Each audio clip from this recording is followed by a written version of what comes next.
Oh man, so we are live. Good people, we are live, man.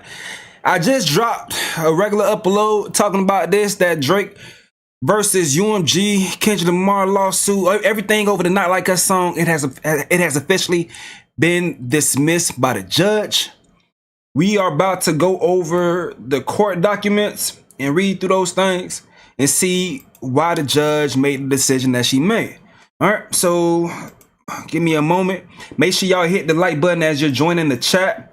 Let me know where you're from. Let me know where you're at and all that good stuff. We're gonna talk. We're gonna talk and go through this paperwork. Take our time, break it down, break it all down. Hold on. There we go. There we go. Just making sure things good on the back end.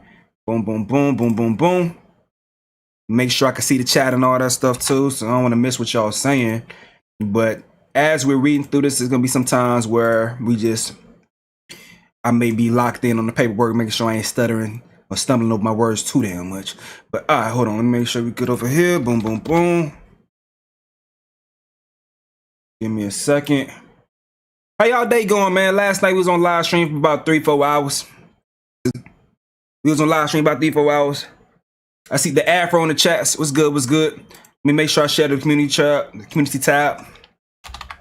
Boom, boom, boom. All right, there you go.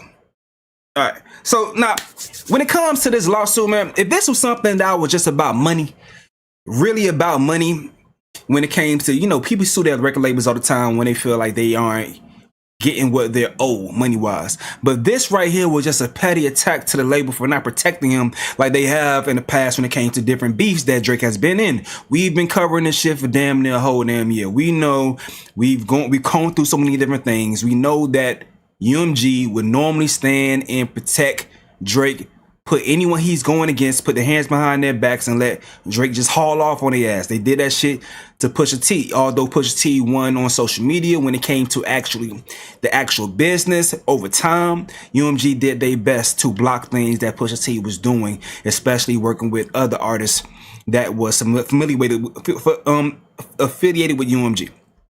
So we know how they move for Drake. They've been doing so many different things for Drake. So when it came to this lawsuit, we know what was going on. Him just being salty because they weren't doing things that he was asking them to do, such as not allowing the song to stream, not putting the back behind the song like they do with any other great single, because organically, Not Like Us was going crazy, doing what it should do after the biggest diss rap beef that we've seen in damn near ever, especially with the social media times. The song was out of there. So he was upset that UMG was doing proper business and putting funds and fueling the song to continue growing as a damn single, like they're supposed to fucking do.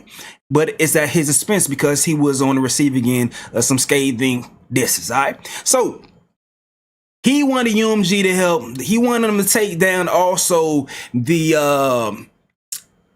artwork that showed his house with all the pedophile app shit on his home. It was so many different things that he wanted them to stop the bleeding, and they felt like it would be a conflict of interest because Kendrick Lamar is one of their big artists too. You have the two biggest rappers in the world, both on UMG, going at it. You gotta just let that shit happen and you do your thing business wise. He didn't want them to make the money off of it, and he wanted to be protected. So that's what we doing. That's how we got to this damn lawsuit, because it was much more of a petty move. But so many damn people was trying their best to defend this shit. I don't know why. The Neat Broward County in the building was good. Paul, what's good, homie? I don't know why they're trying to defend this bullshit. But here we are. We got the paperwork, man. What Wack 100 be saying. We got the paperwork over here. We got the paperwork. We're gonna read through this thing and go through it, comb through it, and see what the hell was going on. Let me make sure we on the right screen. My bad for the swooches y'all about to be hearing. Y'all can see everything right there. So it is 30-something pages. Hopefully this ain't too boring, but the judge looked like she was writing this thing like a damn. She was trying to put her old back in this shit. She was saying some stuff. Not shoot me. So it says opinion in order. Aubrey Graham versus UMG Records. Jeanette A. Vargas, United States District Judge. So it says this case arises from perhaps the most infamous rap battle in the genre's history. The vitriolic war of words that erupted between superstar recording artist Aubrey, Drake Graham, and Kendrick Lamar Duckworth in the spring of 2024. Over the course of 16 days, the two artists released 8 so-called diss tracks with increasingly heated rhetoric, loaded accusations, and violent imagery. The penultimate song of this feud, Not Like Us by Kendrick Lamar, dealt the metaphorical killing blow. The song contains lyrics explicitly accusing Drake of being a pedophile to set a catchy beat and propulsive bass line. Not Like Us went on to become a cultural sensation, achieving immense commercial success and critical acclaim. Both Drake and Kendrick Lamar have recording contracts with defendant UMG Recordings. Drake alleges that UMG intentionally published and promoted Not Like Us while knowing that the song's insinuations that he has sexual relations with minors were false and defamatory. Drake has brought this action against UMG for defamation, harassment in the second degree, and violation of Section 349 of the New York General Business Law. Before the court is defendant's motion to dismiss pursuant to Rule 12b-6 of the Federal Rules of Civil Procedure, because the court concludes that the allegedly defamatory statements in Not Like Us are non-actionable opinion. The motion to dismiss is granted. All right, that's what they saying. This thing is granted. We finna read through this thing more. Giles Star says he a fan. He a fan. Y'all laughing in the chat. Anthony, what's good, man? What's good? What's good? We finna read this thing some more. So once again, talk y'all shit in the chat because we do talk back. All right, what else? So, all right. So they talk about the legal standard. So to survive a motion to dismiss, a complaint must contain sufficient factual matter accepted as true to state a claim to relief that is plausible on its face. All right. So they use some case law to talk about the legal standards. We're going to just skip past this right here. But all right, we're going to try to get it's all these things just talking about case law and different references to different things. But let me read a little bit of this as far as the background. So the following background is largely taken from the allegations in the amended complaint, which are assumed true for purposes of this motion. Additionally, defendant requests the court take the judicial notice of certain extrinsic evidence pursuant to Rule 201 of the Federal Rules of Evidence. These exhibits include the lyrics of songs released as a part of Drake and Kendrick Lamar's rap battle, the dates on which these songs were released, and the lyrics of these songs are not reasonably subject to dispute. See Pickett versus Migos touring. So they reference some other things. It's all case law stuff, trying to see what was done in the past that set precedents and how you use that to make a decision on this case. And that ultimately led to a dismissal.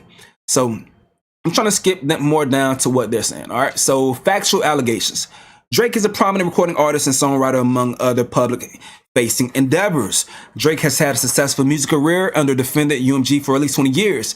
UMG uses its brands and imprints or labels to provide its music artists with the means to create, promote, and distribute their music commercially. Defendant through UMG uphold exclusive publishing and distribution rights to Drake's music as well as that of artist Kendrick Lamar. So on April 19th, 2024, Drake released a diss track directed at Kendrick Lamar called Push-Ups. All right. Drake mocks Kendrick Lamar's height and shoe size. How the fuck you big stepping with a size 7 men's on pipsqueak pipe down? Hey, just seeing this shit in court, it's hilarious. I ain't gonna lie to y'all, man. And the judge did a research. She probably was lit. She probably was lit, having a good time going through this whole beef. I know she probably had the stank face several times, especially when she got the goddamn Euphoria, when she understand the background. Euphoria probably had it with a permanent stank face. But all right, let me keep my composure and keep reading for y'all. All right, so he questions Kendrick Lamar's success. You ain't in no big three. I'm at the top of the mountain, so you tight now. Just to have this talk with your ass, I had to hike down. A few days later, Drake released Tailor-Made Freestyle, in which he used artificial intelligence generated voices of deceased rapper Tupac and of rapper Snoop Dogg to goad Lamar. In the track, Tupac and Snoop Dogg shared their disappointment that Lamar had not yet responded to Push Up. So, Kendrick, we need you, the West Coast savior. You seem a little nervous about all that publicity. You got to show this fucking owl who's boss on the West. Drake in his own voice further taunts Kendrick for failing to come up with a satisfactory response, saying, I know you're in that New York apartment. You're struggling right now. I know it. In the notepad doing lyrical gymnastics, my boy. Drake also surmises that Kendrick was purposefully delaying his response because artist Taylor Swift had just released a new album. Shout out to Taylor Swift, biggest gangster in the music game right now. She had the whole Peachy Lang on mute like the Beyonce challenge. Y'all boys quiet for the weekend. So Lamar fired back at Drake in Euphoria, which was released April 30th, 2024. In the track, Lamar claims, I made music that electrify him, you made music that pacify him, and that he would spare Drake this time. That's random acts of kindness. So he accuses Drake of fabricating his claims. Know you a master manipulator and a habitual liar too, but don't tell no lie about me, and I won't tell truths about you. All right? So he insults Drake's fashion sense. I hate the way that you walk. Hey, the judge funny. I know this, like, she got to do this shit, but it's interesting. It's interesting to see the lines that she wanted to highlight as she putting this shit together. All right. I hate the way that you walk, the way that you talk. I hate the way that you dress. Further raps, I believe you don't like women. It's real competition. You might pop an ass with them.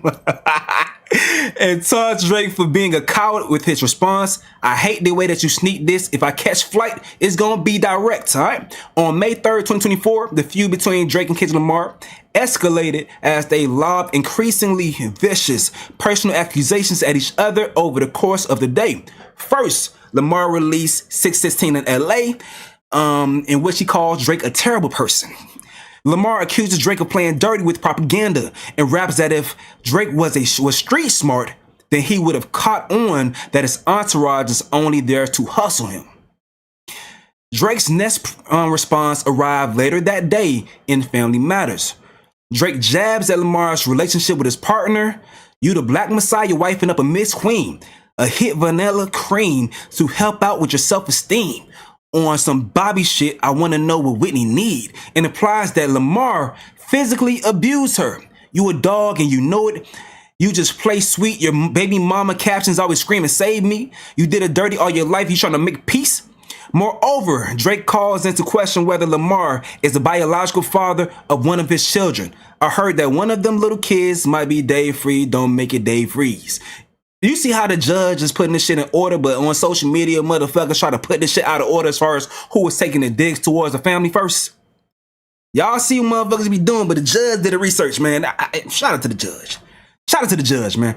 All right, so to continue, almost immediately after the release of Family Matters, Lamar unleashed the scathing Meet the Grams, in which he accuses Drake of being a deadbeat father and hiding the existence of other children. You lied about your son. You lied about your daughter, huh? You lied about the other kids that's out there hoping that you come. Lamar also alleges that Drake has gambling problems, drinking problems, pill popping and spending problems, bad with the money, whorehouse, soliciting woman problems, therapy's a lovely start. Oh, I know this judge loved this shit. It's probably one of her favorite cases. He further insinuates that Drake was a predator and that Drake should die so all these women can live with a purpose. The next day on May 4th, 2024, Lamar released Not Like Us. Not Like Us explicitly names Drake and his associates as pedophiles. Specifically, the track contains the following lyrics. Say Drake, I hear you like I'm young. You better never go to cell block 1. To any bitch that talk to him and they in love, just make sure you hide your little sister from him. They tell me Chubb's the only one that get your hand-me-downs and party at the party playing with his nose now. And Baca got a weird case. Why is he around? Certified lover boy, certified pedophiles. Wop, wop, wop. Okay. Wop, wop, wop, wop, wop. Dot fuck him up. My bad, I was getting too into it. Wop, wop, wop, wop. I'ma do my stuff. Why you trolling like a bitch? Ain't you tired? Trying to strike a chord and it's probably a minor. All right. So on May 5th, 2025, Drake responded in The Heart Part 6. Directly denying Lamar's allegations of pedophilia. I've never been with no one underage, but now I understand why this angle that you really mess with. Just for clarity, I feel disgusted. I'm too respected. If I was smashing young girls, I promise I'd have been arrested. I'm way too famous for this shit that you just suggested, all right? Drake is not a name that you're gonna see on no sex offender list. In the track, Drake further sneers that the Epstein angle was shit that I expected and accused Lamar of wanting to misdirect. Drake also alleges that he had planted some of the information Lamar used against him. We plotted for a week and then we fed you the information, but you're so thirsty that you're not concerned with investigation. You gotta learn to fact check things and be less impatient. So Not Like Us was a huge commercial success. It has gained immense popularity on streaming and social media platforms. It has streamed globally more than 1.4 billion times on Spotify alone as of April 2025.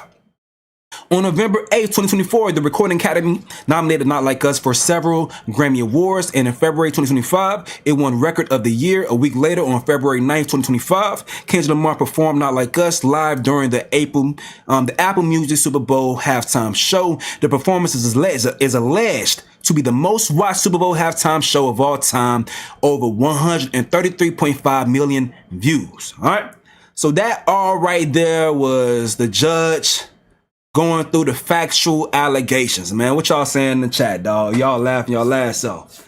The judge cooked his shout out to the judge. The judge probably two-stepping to Not Like Us. The judge had the ball. This had to be her favorite case. Had to be her favorite case. If she ain't, I wonder if she was in tune with it for the rap battle. Judge had a ball putting this shit together. This shit read like a damn Rolling Stones article. Shit crazy. All right, so to continue, let's continue. So procedural history.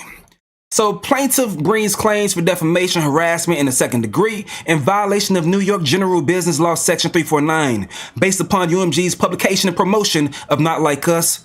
Defendant has filed a motion to dismiss the amended complaint.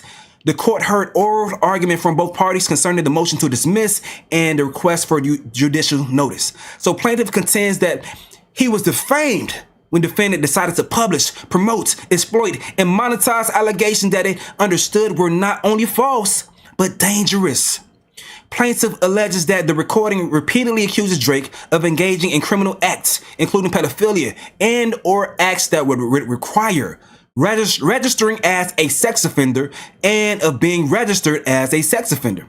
The amended complaint alleges that the song implies that Lamar has heard, albeit from undisclosed sources and concerning undisclosed individuals, that Drake has a predilection for underage women. My bad if I said the word the wrong way. According to the amended complaint, the reference to Cell Block 1 is a thinly veiled threat that Drake should be careful that he never ends up in prison, a place where child predators are notoriously the targets of violence.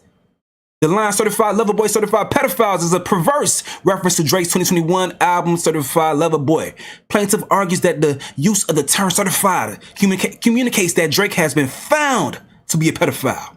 And the final line of this passage plays on a dual meaning of minor, a person under the age of 18, and a musical scale. All right, so plaintiff further cites as defamatory that the recordings descriptions of Drake as Malibu Most Wanted and the Predator, and that his name got to be registered and placed on Neighborhood Watch. So the associated music video shows images associated with sex trafficking to reinforce the pedophilia accusation. The recording is also accompanied by an album image of Drake's home in Toronto, which is plastered in icons used by law enforcement in public safety applications to denote the residences of registered sex offenders. So discussion. All right, here goes the discussion. All right, so under the defamation claims. So under New York law, the elements of a defamation claim are: 1, defamatory statement of fact regarding the plaintiff published to a third party that is false, made with applicable level of fault, causing injury, and not protected by privilege. All right, so they reference this case, Live Face on Web, LLC versus 5 Borough Mode. This is referenced a lot. So defamatory statement is one that exposes an individual public hatred, shame. We all know this stuff already. All right. So the issue in this case is whether or not Like Us can reasonably be understood to convey as a factual matter that Drake is a pedophile or that he has engaged in sexual relations with minors. In light of the overall context in which the statements in the recording were made, the court holds that it cannot. It cannot. Okay. So a fact versus opinion. Under the First Amendment, there's no such thing as a false idea. Okay. That's Gertz versus Robert Welch. That's the reference to that. All right. Only assertions of facts are capable of being proven false. Okay. So moreover, the New York Constitution provides for absolute protection of opinions. So if what Kendrick Lamar was voicing is an opinion, it's safe. It's safe. Okay. Thus, courts must distinguish between statements of fact, which may be defamatory, and expressions of opinion, which are not defamatory, and have the full protection of the New York Constitution. They reference that live face case one more time. So whether a challenge statement is a fact or opinion is a legal question. It's a legal question. They reference this case right here. So plaintiff argues that it is inappropriate for the court to determine at the pleading stage whether a reasonable listener would perceive the recording as fact or opinion. Remember, once again, I told y'all it was going to come down to whether the judge believed that a reasonable listener, like you and me or anyone that's listened to the track, listened to the diss songs, will obviously know that this is a diss.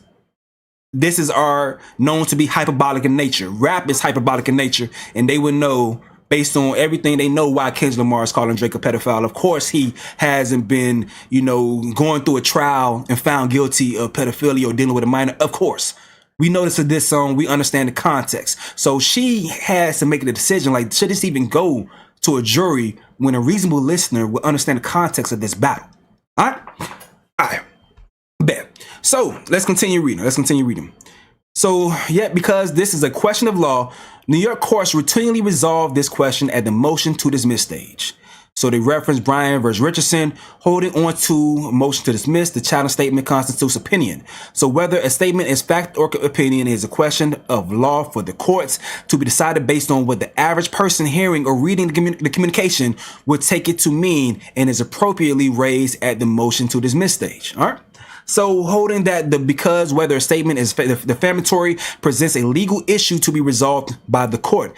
Defamation's actions are particularly suitable for resolution on a motion to dismiss. So there is a particular value in resolving defamation claims at the pleading stage so as not to protract litigation through discovery and trial, and thereby chill the exercise of constitutional protected freedom. So basically, UMG, not UMG, Drake's team, they think the judge shouldn't be able to decide that. You should let it go to a jury, so the jury could decide that and allow us to continue doing our discovery, pulling all the information that we asked for. The judge is like, I could decide that based on case law, so we don't have to continue doing all the discovery and, protect these people's freedoms and shit like that. All right, let's continue reading. So in distinguishing between facts and opinions, 3 factors guide the court's consideration. So whether the specific language in issue has a precise meaning which is readily understood, whether the statements are capable of being proven true or false, and whether either the full context of the communication in which the statement appears or the broader social context and surrounding circumstances are such as to signal readers or listeners that what is being read or heard is likely to be opinion, not fact. So they reference this case right here. The court conducts this inquiry through the lens of a reasonable listener. So plaintiff's suit is focused on a single factual message conveyed by the recording, the false allegation that Drake is a pedophile. But the recording is myopically focused on ensuring that listeners take one message away from the song: Drake is a pedophile. The statement has a readily understandable meaning and is capable of being proven true or false. But even accusations of criminal behavior are not actionable if, understood in context, they are opinion rather than fact. So thus, the court will focus its analysis on the third factor. That's why I emphasize this right here. The third factor up here. This inquiry is a holistic one, which looks to the overall context in which the assertions were made. So in order to assess the impact that the statements would have on a reasonable listener, context includes the form in which the communication was published, the surrounding circumstances, the tone and language of the communication, and its apparent purpose. Basically, these niggas in the fucking rap battle. Of course he gonna say some disrespectful shit. And we know the nature of hip hop. It's disrespectful. It's hyperbolic in nature. When niggas are battling, they be fucking lying. And many of the readers, the listeners, understand niggas are going to talk trash and exaggerate shit. And of course, if you got footage out there of you kissing a 17-year-old after you found out that she was 17 and saying how her breasts felt pressed against your body, of course a nigga gonna call you a fucking pedophile in a rap battle. Of fucking course. Of course. So the judge is looking at all this shit like, In the context of this shit, you even told the nigga on Telemade to go with that angle. You even told the nigga to do this shit. Of course he gonna do this shit. The fuck are we talking about? All right, let me continue reading. All right. So the form. To start, the court considers the form in which the allegedly defamatory statements appear as that it is a useful gauge for determining whether the reasonable reader will treat it more readily as opinion than fact. For example, the average listener is more likely to understand statements made on a news program in a journalistic piece to be factual, while statements made in the opinion of a newspaper or an internet comment page are generally perceived as opinion. They reference this case right here. Appearance of a statement on editorial page indicative of opinion. So the common expectation is that the columns and articles published on newspapers' op-ed sections will represent the viewpoints of their authors and as such contain considerable hyperbole. I keep telling y'all, rap hyperbolic in nature. Considerable hyperbole, speculation, diversified forms of expression and opinion. All right. The culture of internet communications as distinct form that print media, such as newspapers and magazines, has been characterized as encouraging and freewheeling anything goes writing style. So basically what she's saying, when you pick up a newspaper versus a magazine, I remember as a kid when I would go on Hip Hop DX, you have them reporting news, some sections, but then they'll distinguish when something is an editorial. An editorial is when the writer shares their opinion and they get more free with how they're speaking on the subject rather than just delivering facts. So if someone says something in an editorial, you know it is an opinion. It's not like someone delivering news or breaking news or whatever. It's a distinguished thing, and someone should allow someone to express themselves and not hold them to the same standards as a journalist saying everything has to be fact checked here because it's all opinion. All right. So that's what's going on when she's referencing, while the judge referencing the other case that talks about editorials versus facts. So Twitter conveys a strong signal to a reasonable reader that this was the defendant's opinion. So the media vehicles used to disseminate the alleged defamation, a WordPress blog, social media post, and an unsigned press release complaining about litigation tactics suggest to readers that they contain opinions, not facts, and they are written in an amateurish fashion. The form in which the statement appears is not dispositive of the fact versus opinion inquiry, but it does provide contextual indicia that can inform the court's analysis. The form here is a music recording, in particular a rap diss track with accompanying video and album art. Diss tracks are much more akin to forums like YouTube and X, which encourage a freewheeling anything goes writing style, than journalistic reporting. All right. And I'm glad about this because the big thing about this whole lawsuit was that it was nasty. It was nasty as far as in taste. You taking something that's cultural, well known what's going on here. You are slanging mud back and forth. Culturally, we understand what's going on with this shit. But you want to take this shit to a judge who may not understand culturally what's going on and try to get them to regulate the diss track. That's fucking foul. That's foul. That's foul. And that's a lot of people frown upon that shit, and I understand why. Because why would you do that shit? Why would you do that shit? So the judge, thank God, because this what the implications that if this shit would have went through and how it would have changed just music period would have been crazy.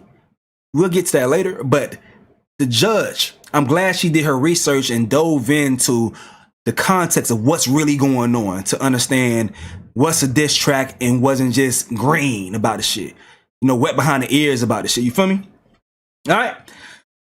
Y'all say Drake tried to take the whole culture down with him. Yeah, man. Yeah, he's trash. Weakest shit I ever seen in hip hop. And I thought for a minute what Cole did was that to sue over a battle you started. Nah, B. Go on YouTube and you're the first video I say, what's good, Gwen? Someone said Drake lost the black way and the white way.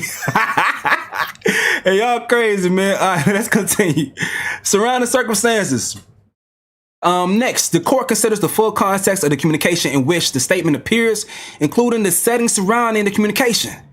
So the fact that the recording was made in the midst of a rap battle is essential to assessing its impact on a reasonable listener. So even apparent statements of fact may assume the character of statements of opinion when made in a public debate, heated labor dispute, or other circumstances in which an audience may anticipate the use of epithets, fiery rhetoric, or hyperbole. So as context is key, so she's referencing, she's referencing another case. This is a Trump case. So Jacobus versus Trump. So it says, as context is key, defamatory statements advanced during the course of a heated public debate, during which an audience would reasonably anticipate the use of epithets, fiery rhetoric, or hyperbole, are not actionable. All right.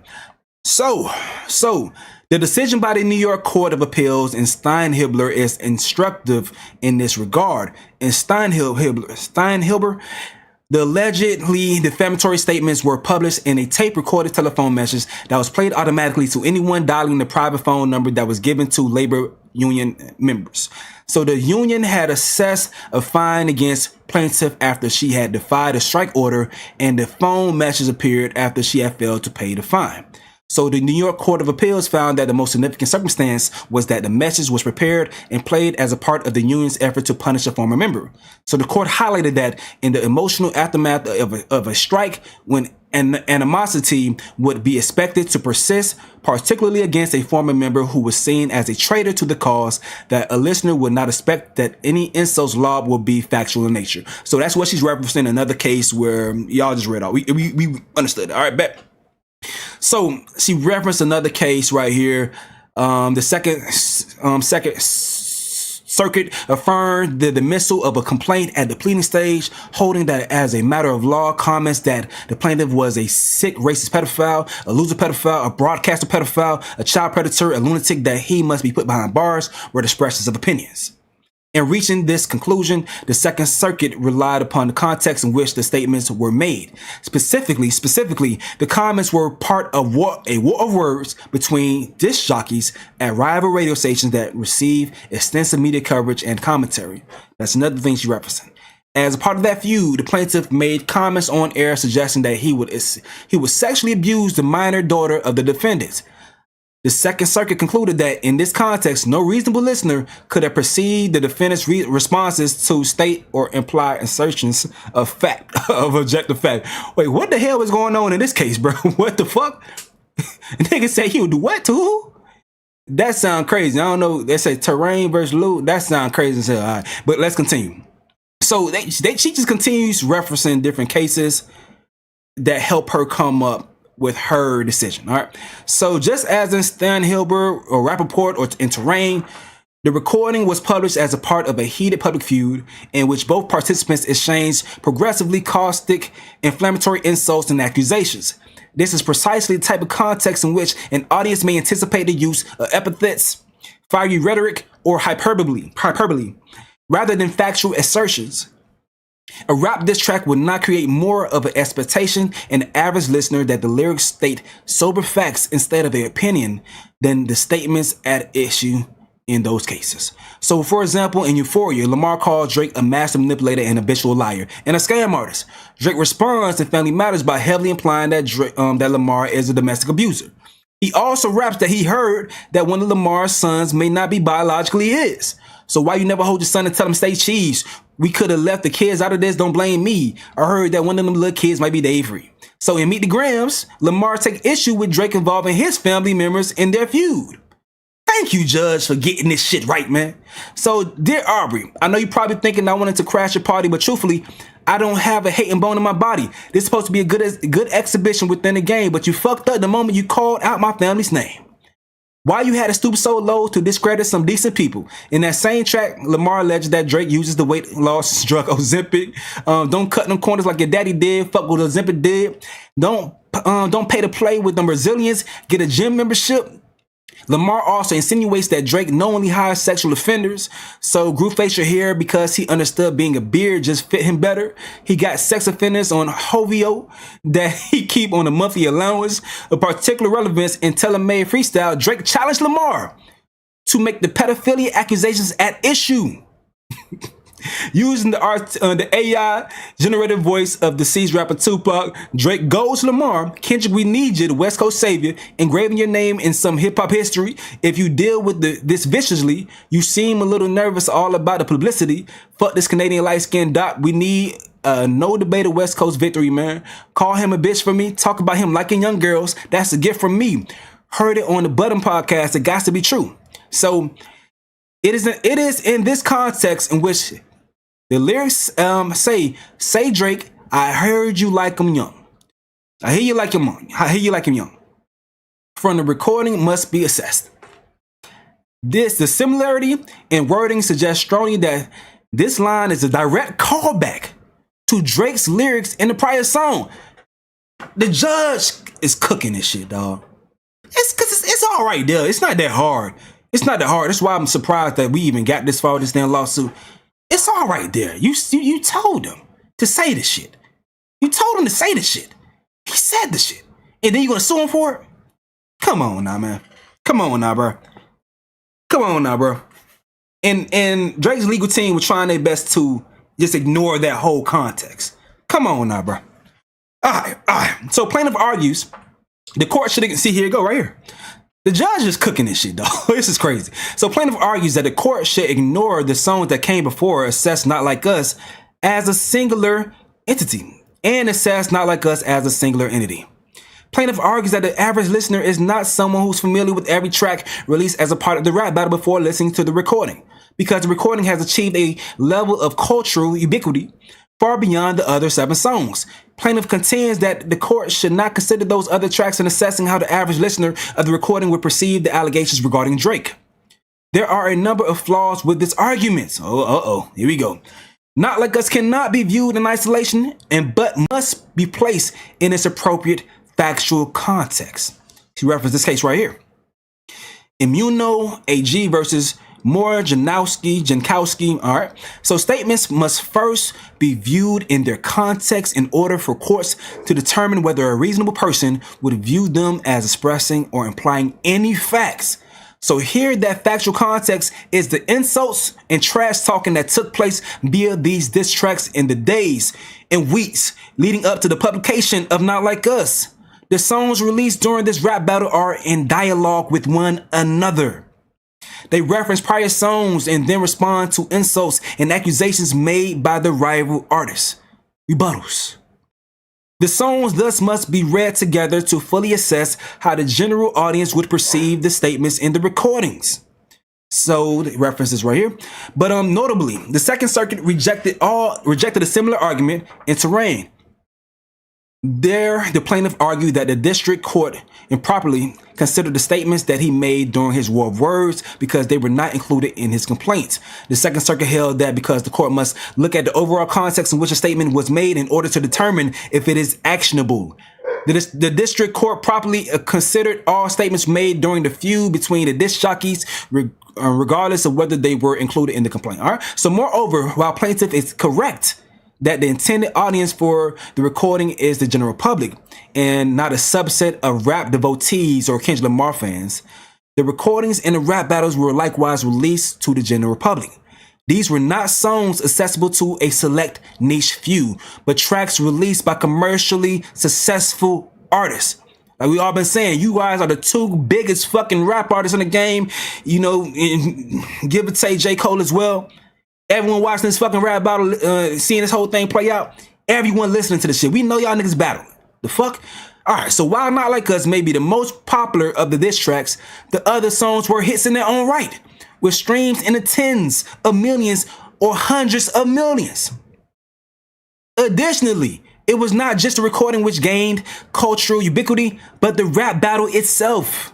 In deciding this motion to dismiss, the court need not blind itself to the public attention garnered by this particular rap battle. The court takes judicial notice of the extensive mainstream media reporting that surrounded the release of Not Like Us and the associated feud between Drake and Lamar. Because if I'm the judge, I'm like, these motherfuckers are insulting my intelligence.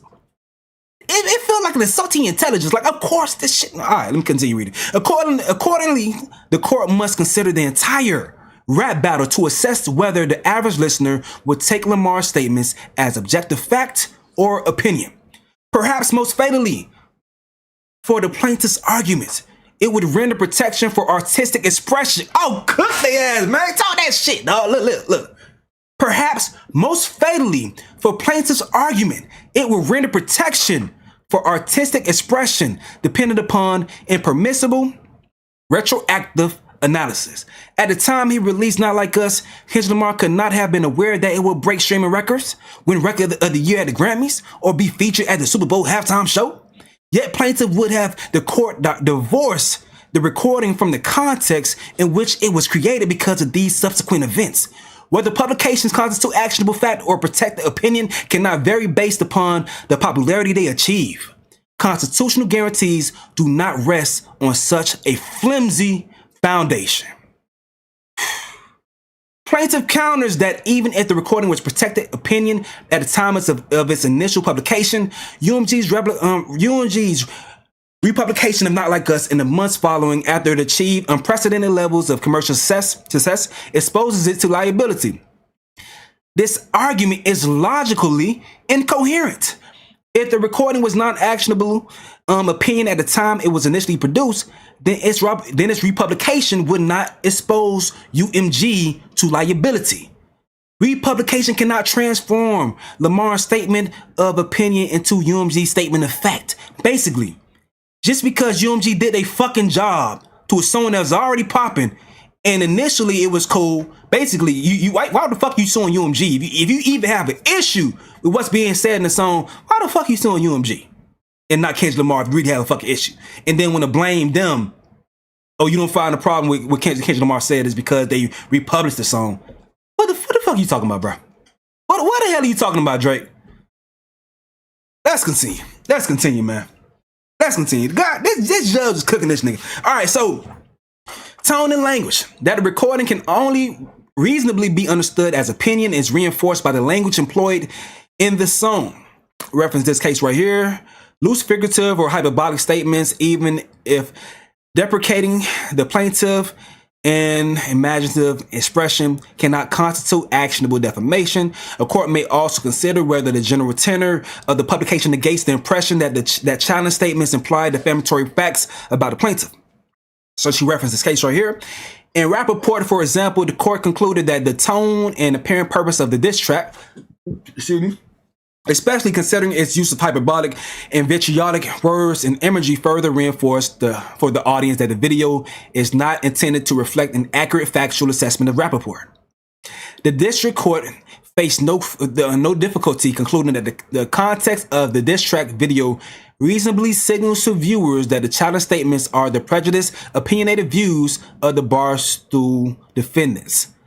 So the Second Circuit affirmed the district court's analysis, concluding that the nature and tone of the surrounding language can function as a strong indicator to the reasonable reader that the statement is not expressing or implying any facts. So Not Like Us is replete with profanity, trash talking, threats of violence, and figurative and hyperbolic language, all of which are indicia of an opinion.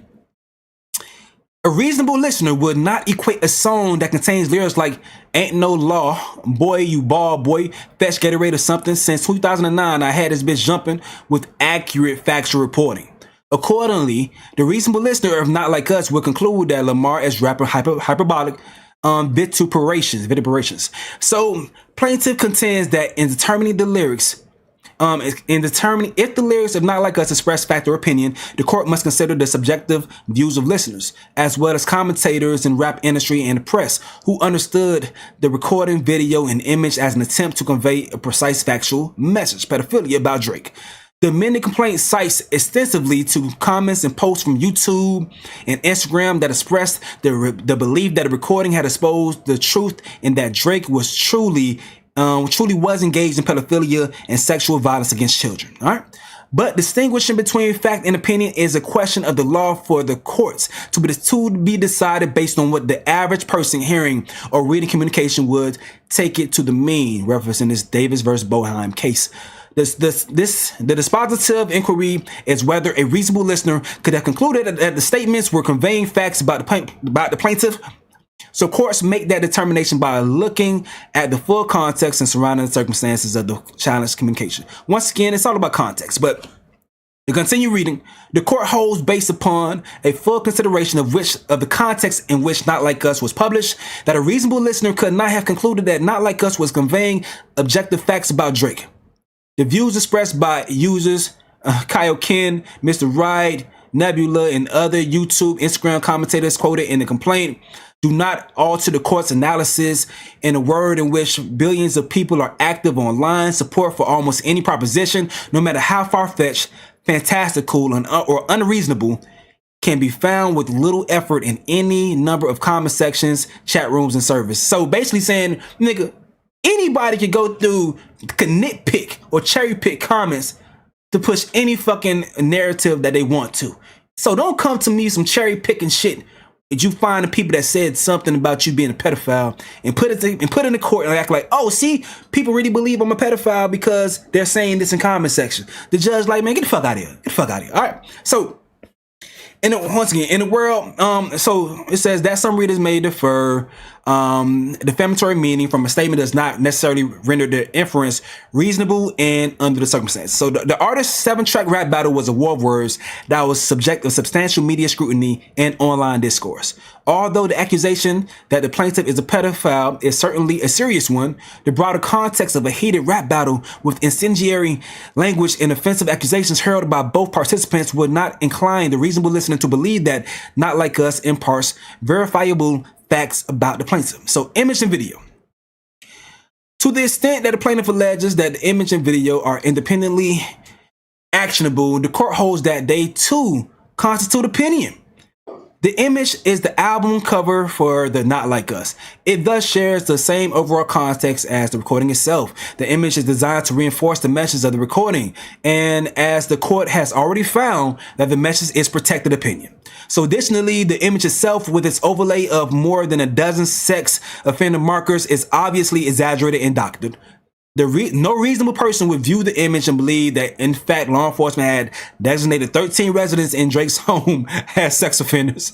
The figurative imagery accompanying the music video also constitutes protected opinion. Plaintiff alleges, for example, that the video depicts a prolonged shot of a live owl in a cage, protecting the mention that Drake belongs behind bars. So an image of a caged owl cannot reasonably be understood to convey a factual message.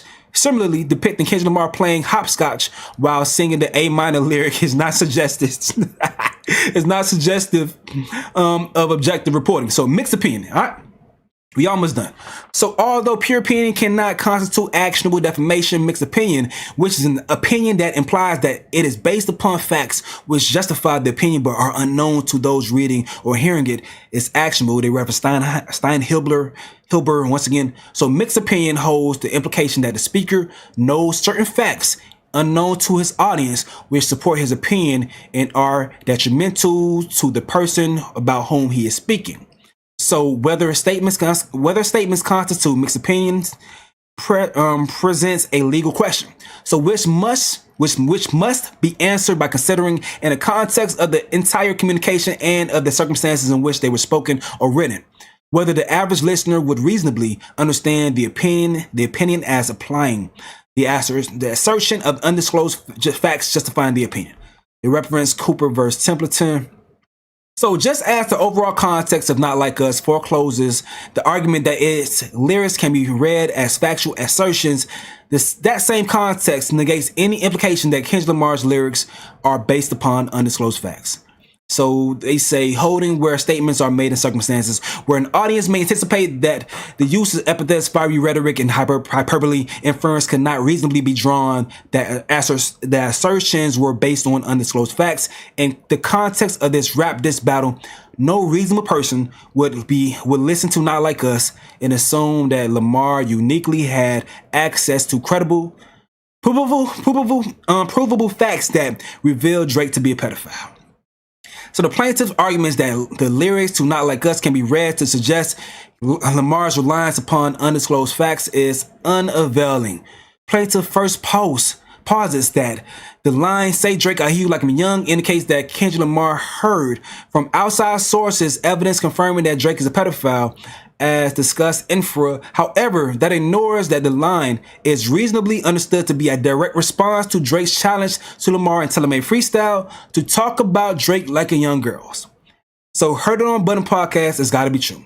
This lyric clearly prods Lamar to discuss pre-existing rumors about Drake's interest in minors.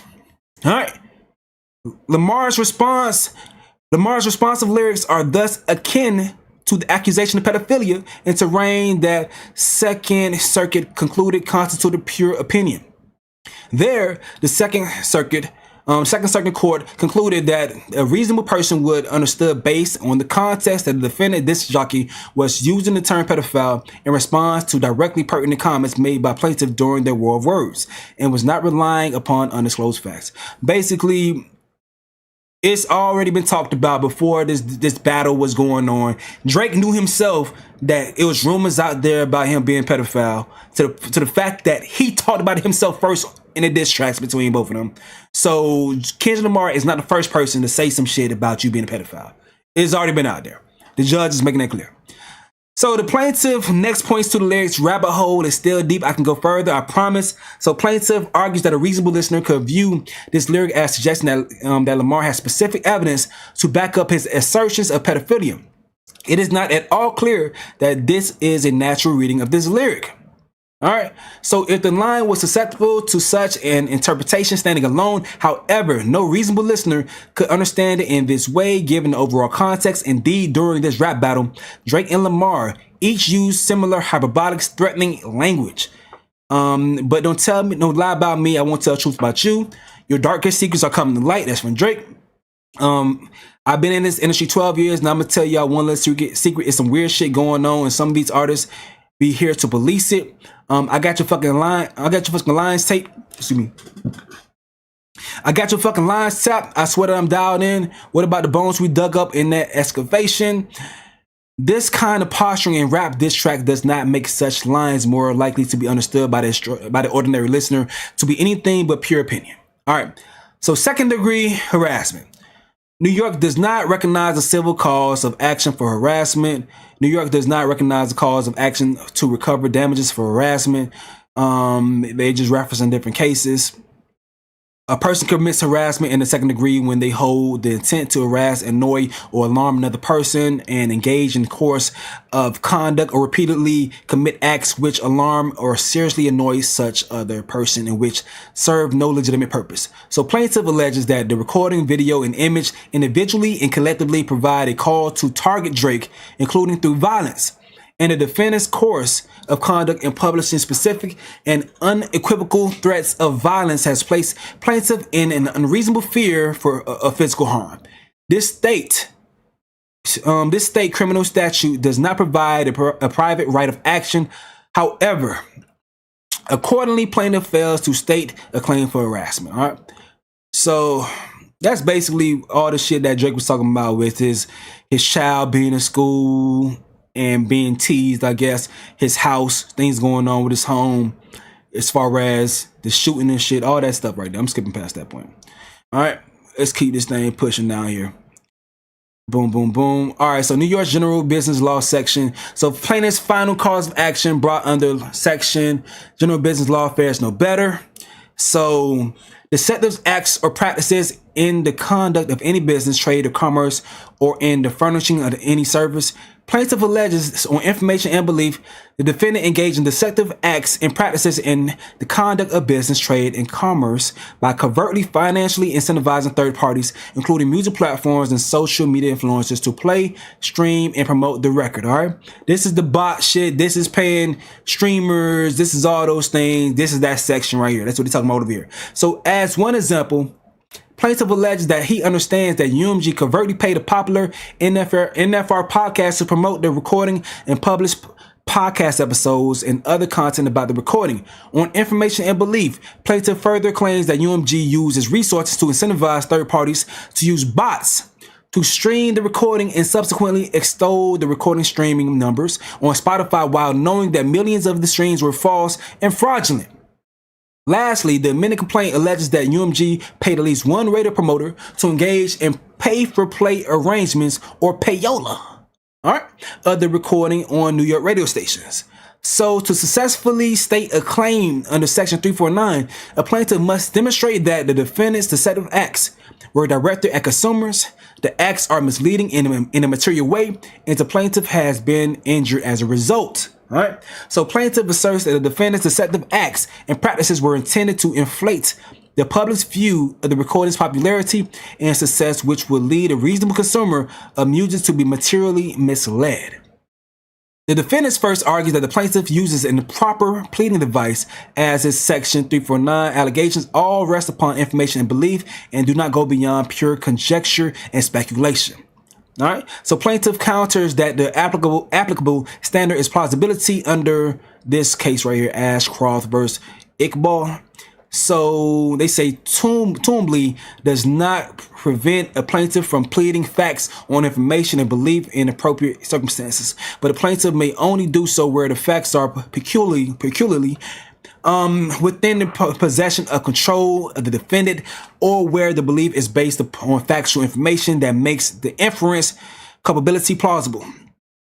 In that scenario, the allegations must be accompanied by a statement of the facts upon which the belief is founded. So plaintiff argues that Pachter conditions are satisfied because the amended complaint alleges that UMG made indirect payments to a wide array of unknown third parties, and also pleads sufficient factual information concerning UMG's scheme, including examples thereof, contemporary reports, as well as UMG's past practices. So at oral argument, plaintiff stressed that Not Like Us was the fastest song to reach 300 million streams on Spotify within just 35 days, which plaintiff argues is a sufficient basis for the court to infer that the defendant implemented a technique to manipulate stream totals, among other unprecedented tactics, to reach unprecedented rocketing up the streaming chart. Okay? The court disagrees.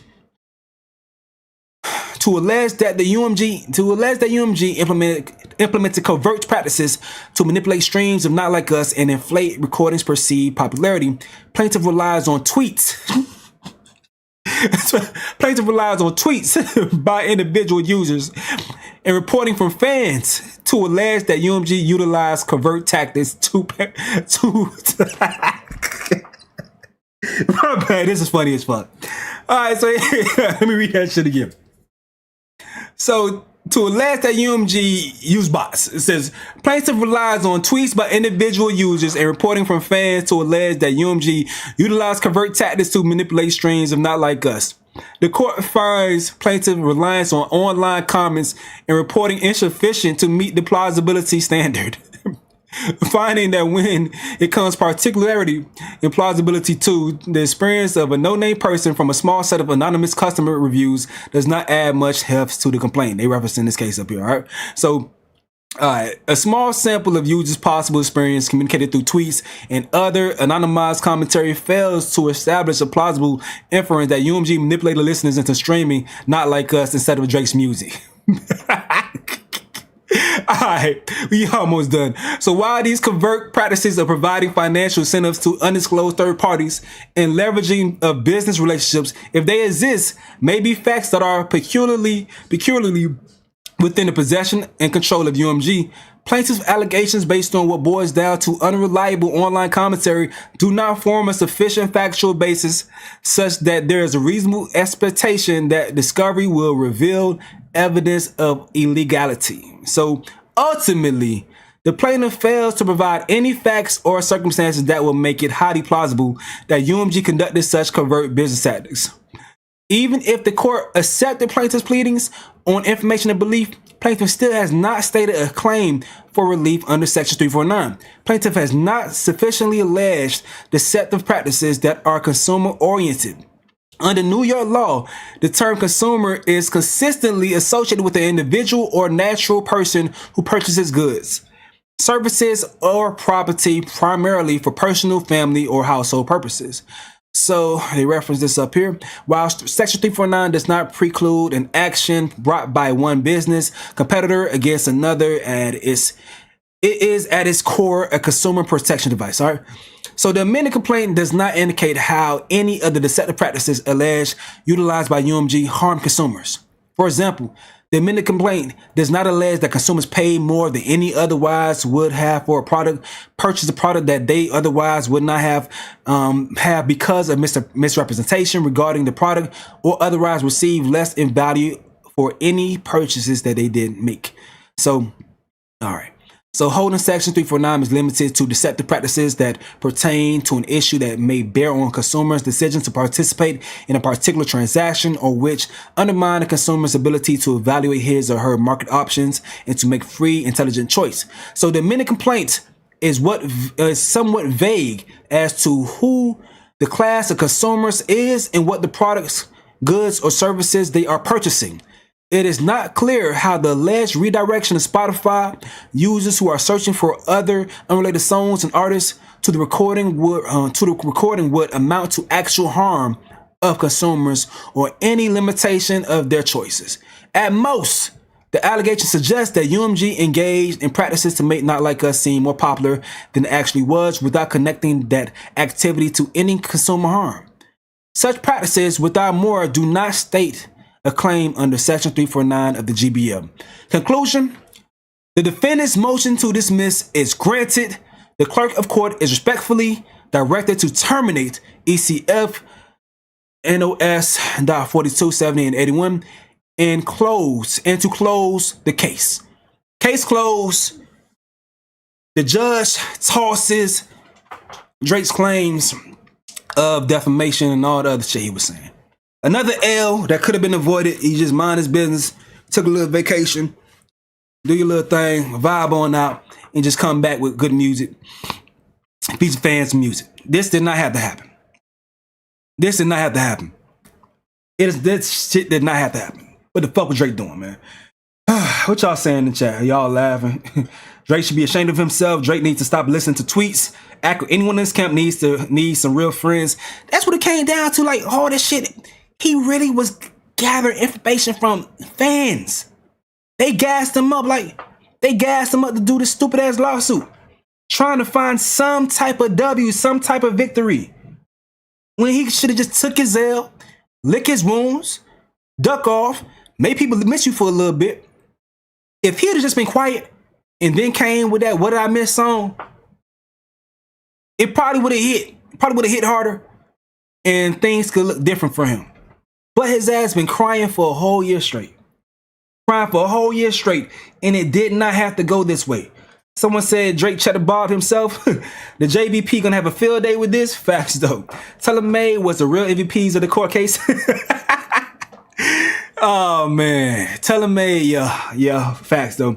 So how long do we think Drake is going to keep losing from a rap battle 1.5 years ago? Facts, man.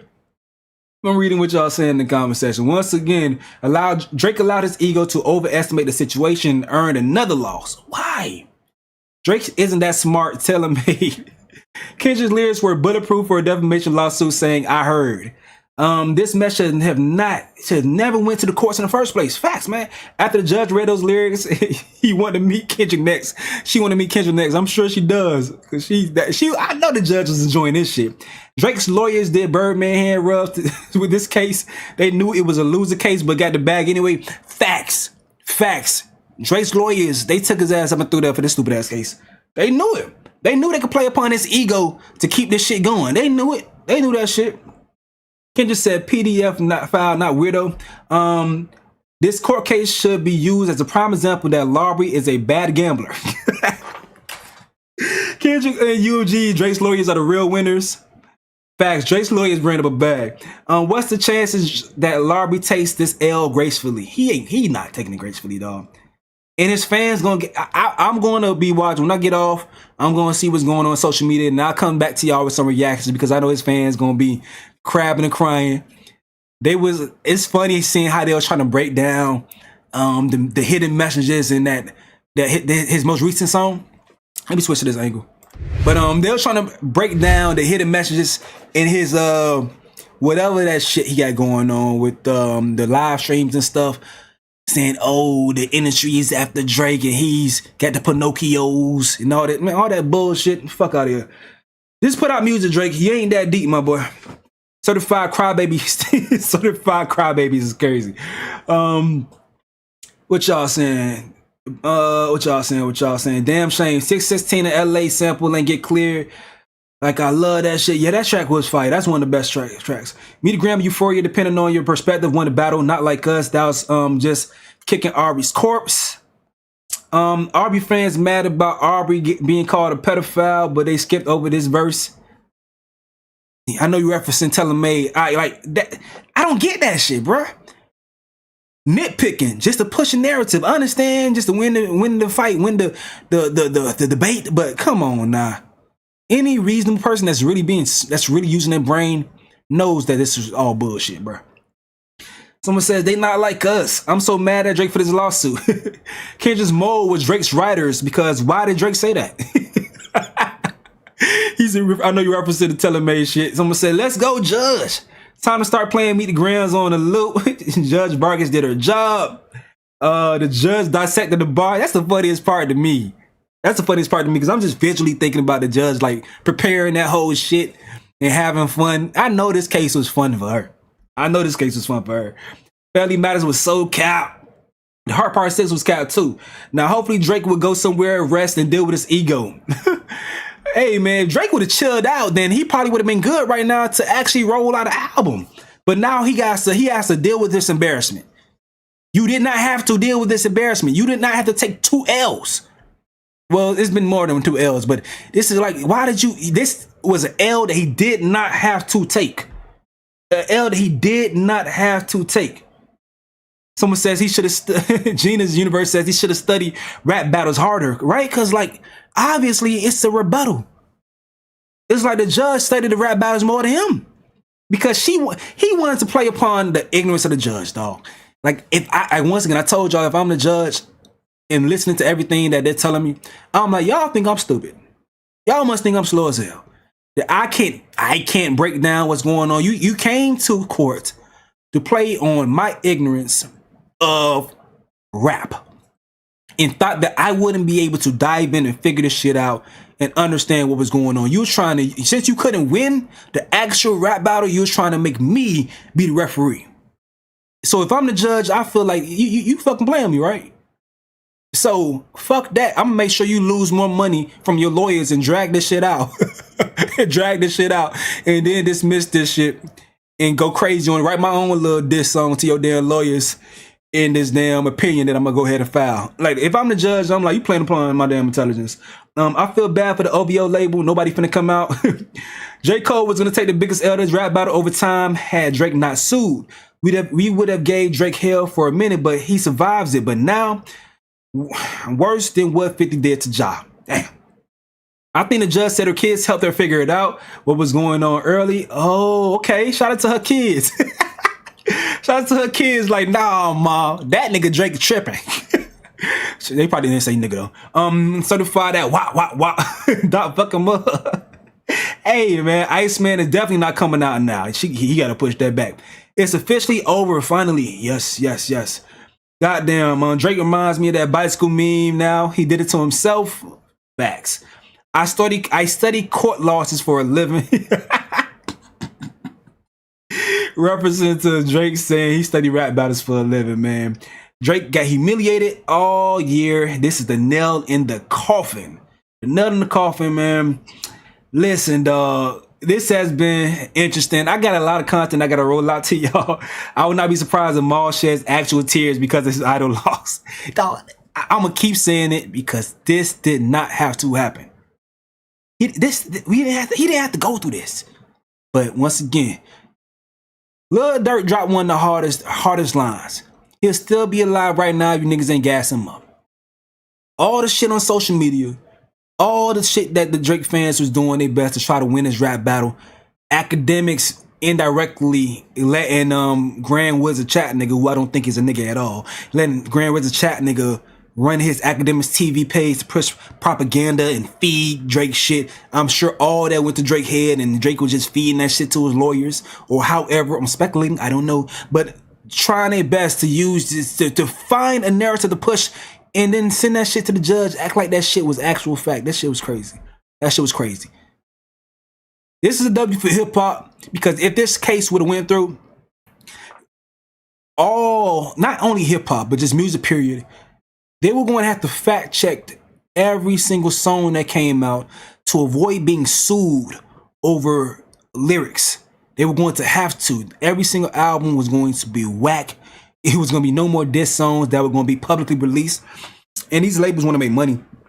I seen someone say some shit in one of my comment section. Oh, if y'all still want diss songs, then don't let the labels publish them. They can still have the diss songs, but don't publish them. Man, that's stupid. No. These labels want to make their damn money. These artists want to make their damn money too. Rappers need to rap. Hip hop is about competition at its height, lyricism, going back and forth battle. I fuck with all that, man. I love that. And I'm glad that this is not going to take that away from us as the viewers, as the fans. So people that were supporting this lawsuit just for the fact of supporting Drake and then trying to claim that you fans of hip hop too, fuck out of here. You ain't no fan of hip hop supporting this shit, understanding what it would have done to hip hop. Ain't no way. Ain't no way. So shout out to the judge for understanding what's going on and having to police Aubrey's emotions. Just go make music, bro. Vibe out. Deal with your little hoes. Make music. And leave us the fuck alone with this stupid ass shit. But y'all let me know what you gotta say in the comment section below. I'm gonna go ahead and get up out of here though. Make sure y'all go and watch the playback if you missed it from the beginning. I went through all the paperwork and all that good stuff. I appreciate y'all hanging with me. Hit the notification bell. I got a lot of content. I got about at least 5 more videos, at least, that I'm about to be dropping. I got to push out to y'all, man. But I appreciate y'all rocking with me and all that good stuff. I'm out, y'all. Hit the like button on your way out, though. Hit the like button and drop a comment.